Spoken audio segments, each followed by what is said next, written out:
When you stop managing delivery and you start managing delivery managers, everything changes. You're no longer the one chasing blockers or running retros. You're now leading the people who lead. It reminds me of the transition I went through earlier in my career when I moved from head of computing to assistant head teacher. As head of computing, I could directly shape the classroom, the lessons, the student outcomes. I could see the impact every single day. But when I became an assistant head teacher, that immediacy vanished. My job shifted from improving my classroom to improving everyone's classroom. It felt very disorientating at first. Less control, less visible impact, more abstract influence. But that's exactly what leadership at scale is like, learning to make things happen through others, not around them. That experience was invaluable when I later became a delivery manager, and eventually was in a position where I managed multiple delivery managers, because the shift is the same. As a single delivery manager, you deliver team rhythm, coach collaboration, you remove blockers. But when you lead delivery managers, your unit of impact changes. You can't be in every stand-up, you can't be in every retro, and if you try, you'll just suffocate the very autonomy that you're supposed to be building. Your new job is to create the conditions for others to succeed, to design the system, not to operate it. It's a move from managing flow to managing the flow of flow. When I moved from leading one department to influencing a whole school, I learned something crucial. Consistency doesn't come from control, it comes from shared principles. In teaching, that meant agreeing on what great learning looked like. Not identical lesson plans, but shared values, clear objectives, active learning, meaningful feedback. And in delivery, it's the same. Each delivery manager will have their own rhythm and their own style, and that's good. But without those shared principles, you get chaos. I like to co-create a few delivery principles everyone aligns on. So small batches to reduce risk by slicing thin, visible flow so there's no hidden work, fast feedback because showing beats telling, and shared ownership because delivery is a team sport. Those aren't commandments, they're conversation anchors. They create that sense of coherence amongst multiple teams, while still leaving space for creativity. In education, that's how we scale teaching excellence. In delivery, that's how we scale agility. When you lead multiple teams, it's easy to drown in the detail.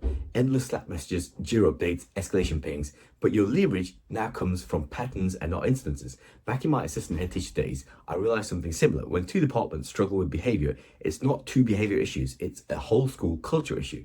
The same principle applies in delivery. If multiple teams are blocked waiting for the test environment, that's not a local blocker, that's a systemic constraint.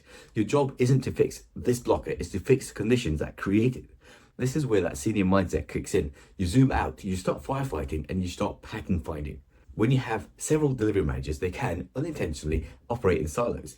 Each learning lessons the other never hears. That's where you step in as a connector. In school leadership, one of my most valuable habits was setting up learning circles, small forums where head of departments shared what was working in their classroom. It built that community and it raised standards much faster than any formal policy.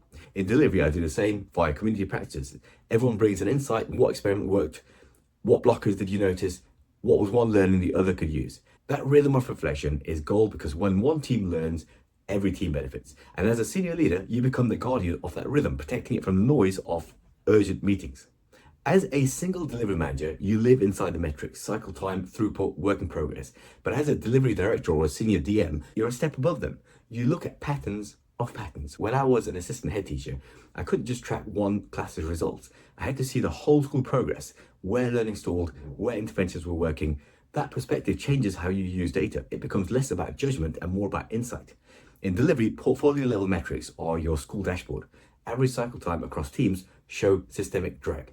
Dependency lead times to expose where handoffs hurt, and cumulative flow stability to show where demand outpaces capacity. But never turn those into targets. Data should drive curiosity, not fear. When a number changes, ask, what's the story behind it? That mindset separates a metrics-driven manager from a coaching-driven leader. Moving from head of computing to assistant head teacher taught me that leadership isn't about adding more tasks, it's about elevating your impact. It's about improving your impact. You trade immediacy for influence. And that's the same journey that every delivery manager faces when they become a delivery lead or head of delivery. You stop asking what's blocking the team and you start asking what's blocking the system. You stop telling people how to deliver and you start shaping the environment so others can discover it for themselves. So if you're stepping into a senior delivery role, remember this, your goal isn't to deliver more, it's to develop more deliverers. If you walked away for a month and delivery still flowed, that's a success, because that means you built a system and not a dependency.